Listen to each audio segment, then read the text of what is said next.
Hello lovely people. Today, Friday, is the last day in this little mini series of lives relating to yourself and you in relationships. And today I'm going to talk about another favourite of mine, which is don't paint your red flags green.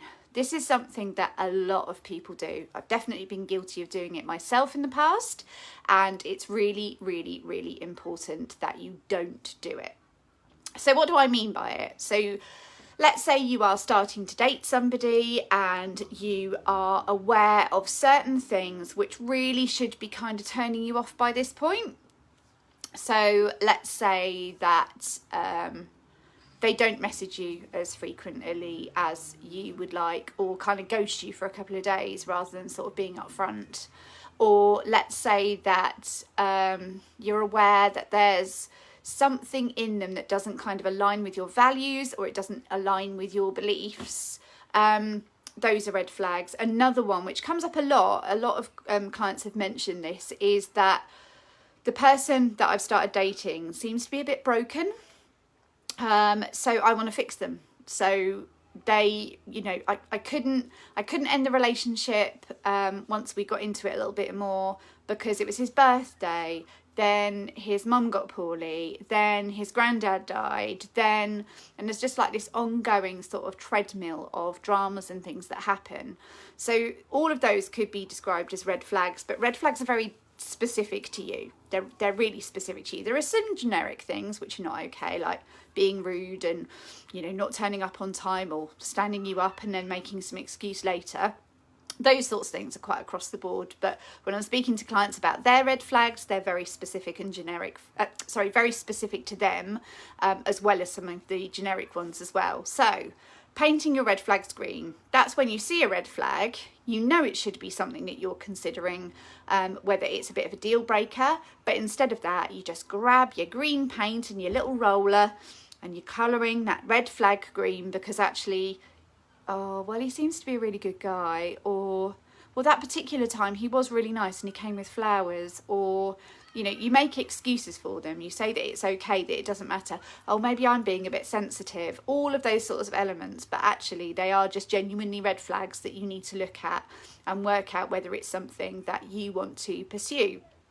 So really easy to say that, really easy to say somebody comes along and you date them and you realise that they don't fit, and then you bin them off and kind of move on to the next one. But it's not always easy to do. Maybe there's some fear behind that. Maybe you're afraid of being alone, that you would rather have somebody than nobody. You would rather have that status of, that's my boyfriend, I'm a girlfriend, and I prefer to have that. So as a result, I'll just kind of stick through for a little bit longer. But really, what I'm telling you is that the vast majority of these situations will either lead to heartbreak a bit later on, where actually so many things have happened that you've really had enough and you end that relationship, and then because you've invested more, you are more upset as a result of it, and it breaks you down that little bit more. Or alternatively, you stay in it and you end up in this really sort of toxic relationship.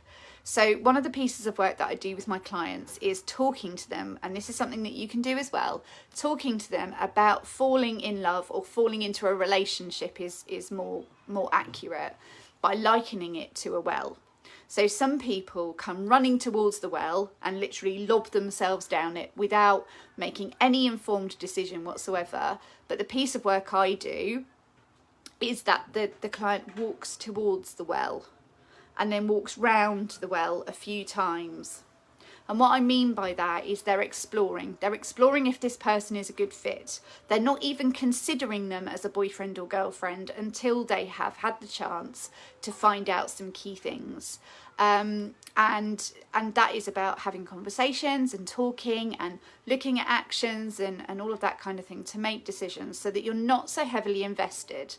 You're not so heavily invested by the time you decide to whether they're a good fit or not. Once you decide if they're a good fit, then yes, you can get down that well. But the situation is that when it comes to going down the well is deep water. It is cold. It is difficult to get out of. There isn't generally steps or a ladder to kind of get yourself back out of there. So you're invested. It makes it very difficult to get out without fairly significant intervention. So if you can walk around the well and explore whether there are red flags, make conscious decisions that, you know, okay, 1 or 2 red flags is all right. So, you know, people make mistakes and that's fine. But when you're getting to 10 or 15 red flags, is that still okay? Probably not. And then at that point, you just need to say, this well's not for me, and move on to the next. But a lot of it is to do with not investing so much in the first place. You are just checking if they fit. And we all know that you can love the most beautiful clothes in the shop, but it sometimes just doesn't fit. And that's because the cut's wrong. That's because, you know, it's not made for your shape. You know, we've all got slightly different shapes. This is exactly the same thing. So I teach clients and talk them through the process of staying a little bit more detached at the beginning of a relationship, really analysing what the situation is with that person before making an informed choice to then delve into the relationship properly and invest a little bit more in them. But it is just very, very slowly, a bit at a time. So if you are finding that you're going through cycles of relationships that end up being toxic, or you invest a lot in them and walk away empty-handed, contact me. This is the work I do. This is what I've been doing for clients and with clients for some time now. And it would be really, really great if you would like to come on board with that. Come and see, you know, how it is that I can help you. Have a conversation. I can talk you through the process of what I do. These videos are just tiny little snippets of some of the work that I do. What I provide for clients is a very, very personalised service. So it's really specific to the experiences that you've had, the problems you're experiencing, and also how those manifest themselves in terms of physical symptoms, anxieties, all of those sorts of things. So why not start your journey with me? Send me a message. I'd love to chat to you. It would be great to see you. But in the meantime, ask yourself that question: am I painting my red flags green? And see what the answer is. See what you come up with and what changes you can make. Can you make some little changes on your own, or is it something that you're going to need extra help and intervention for? And I would absolutely love to help you.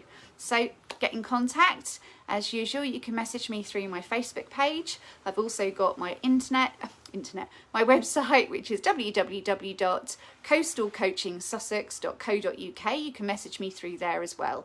But it would be lovely to hear from you. Let me know your thoughts on this. Pop me a comment below. That would be awesome. And I will catch up with you next week. This weekend, I will be setting up another series of lives for you. I'm adamant that I'm going to continue doing lives every day at certain times.